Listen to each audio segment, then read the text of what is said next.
Hey guys, this is Scott Johnston, producer for the Prepped and Polished podcast. I just wanted to take a few minutes and wish all of you a healthy and happy new year, and thank you for listening to the Prepped and Polished podcast last year. Also, wanted to let you guys know that you can vote for Prepped and Polished as part of a contest with Boston Magazine. They're looking for the best of Boston. All of the information is in the show notes, so if you would be willing to support Prepped and Polished in that contest, we would really appreciate it. Thanks so much. Now, on with the show.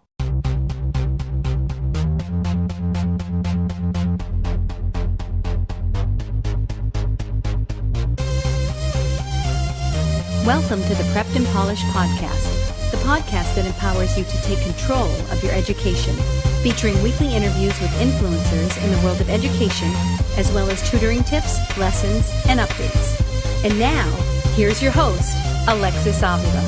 Hi everyone, and welcome back. Prepped and Polished podcast. It's Alexis Avila. And please be sure to check out our website, preppedandpolished.com, or call us 781-753-9951 for your tutoring and test prep needs. And while you're there, sign up for our free tutoring tips newsletter. It comes out monthly. And you can find us on Facebook and Twitter. Just type Prepped and Polished. If you have a question during or after this podcast, just email us. Email us, radio@preppedandpolished.com.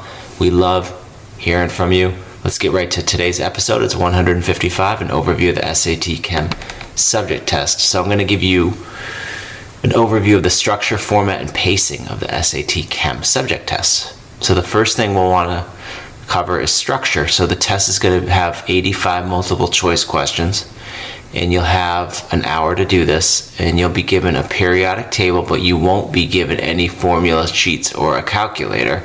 So you'll need to memorize all of your formulas and rules for the test. So for the format of the exam, you'll have three types of questions. The first two you've probably already encountered. The first is 5 multiple choice questions. Second type is the classification sets. And you'll be given a series of questions in an answer bank, and you'll have to choose your answers from the answer bank.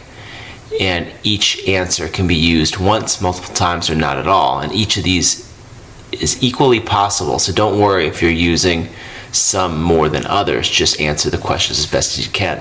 And the third type of question is a relationship analysis question. And this is the least common question on the test. And in this question, you'll be given 2 statements, and you'll have to determine whether each is true or false.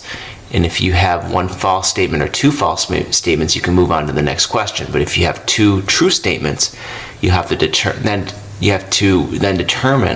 if the second statement is the correct explanation of the first statement. And the last thing I want to talk to you about is pacing. So now you have to move through the test quickly, because on average you'll have less than 45 seconds to answer each question. And some questions are only going to take a few seconds, and others may take more time. So triage your questions. And if you see something that's a subject you don't know, or you think it's going to take a while, move on, and you can always come back. And if you're working a problem and it's taking more, if you're working on a problem that's taking more than 90 seconds, you don't have to answer yet. Move on and come back to it later when you can. Pacing can be hard to get a feel for, so the more time practice tests you do, the more comfortable you'll be with it. And here's a bonus tip. If you can narrow it down to 4 answer choices, you're better off guessing. This is going to be most of the questions that you come across, because you'll have some general knowledge even if you're not sure of the answer.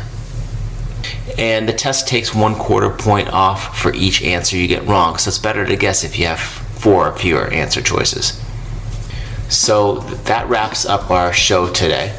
Episode 155, an overview of the SAT Chemistry subject test. Be on the lookout for our next podcast, episode 156. It's my interview with Jordan Shonda of Scholar Prep, and we talk about why the college admissions process starts after 8th grade. Remember to access all of our podcast episodes. Go to preppedandpolished.com/podcast. Thanks for joining us on the Prepped and Polished podcast. Now go out there and take control of your education. You've been listening to the Prepped and Polished podcast. For more information, check out preppedandpolished.com. Also, you can follow us on Facebook and Twitter. Thanks for listening. Class dismissed.